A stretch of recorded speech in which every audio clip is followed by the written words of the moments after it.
जेने पंढरी सारिखाची अकोला धामणगाव केला, वैकुंठाधिपती श्री विठ्ठल सखा सोयरा जोडिला, जो का भक्त विरक्त भूतळवटी विख्यात हा बोधला, त्या श्री संत सद्गुरुमान कोज चरणी साष्टांग मी घातला, पुंडलिक वरदे हरी विठ्ठल श्री ज्ञानदेव तुकाराम. आता विश्वात्मके देवे, येणे वाग्यज्ञ तोषावे, तोषोनी मज द्यावे पसाय दान हे.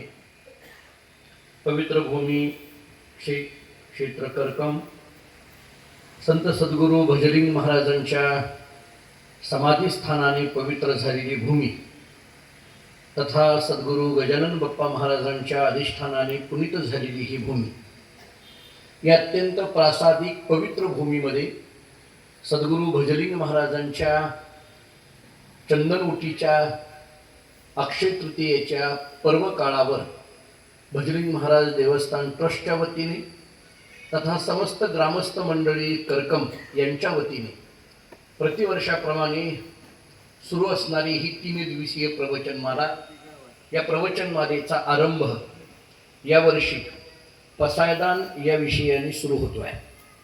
याविषयी पसायदान हा विषय आपल्यासमोर मांडावा असा सर्व ट्रस्टचा आग्रह. त्या दृष्टीने या विषयाचं चिंतन आजपासून आपल्याला 3 दिवस ऐकायचं आहे.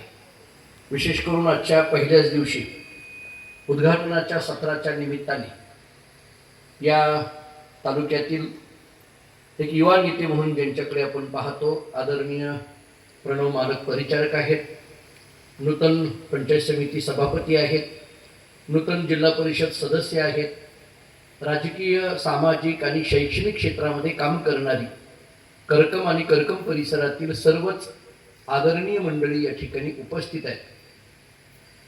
वारकरी संप्रदाय आणि एकंदरीत आध्यात्मिक क्षेत्रामध्ये काम करणारी करकम आणि करकम परिसरातील सर्वच पूजनीय गुरुजन मंडळी इथे उपस्थित आहेत. नेहमीप्रमाणे या प्रवचनमालेवर नितांत श्रद्धा असणारी या करकममधील भाविक भक्त या प्रवचनाच्या निमित्ताने आपण भजलिंग महाराजांच्या या दिव्य अधिष्ठानापुढे उपस्थित आहोत. मी अनेक वेळेला बोलतो, पंढरपूर तालुक्यामध्ये करकम हे एक अत्यंत प्रासादिक अशा पद्धतीचं गाव आहे. दोन्ही अंगाने हे गाव फार महत्त्वाचं आहे. या गावाला आध्यात्मिक स्पर्श आहे. या गावाला सामाजिक, सांस्कृतिक आणि राजकीय अशा विविध पद्धतीने स्पर्श आहे.